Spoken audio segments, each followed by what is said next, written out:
kota yang kira-kira jenuh dengan hiruk pikuk, jenuh dengan kebisingan kota. Ada ruang, ada rumah kecil, kita bisa berkunjung sejenak, sekedar untuk merenggangkan persendian yang kabur.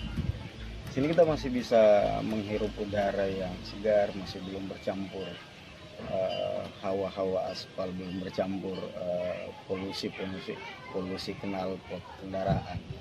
Kita masih bisa dengar ornamen-ornamen sawah, kicau-kicau burung,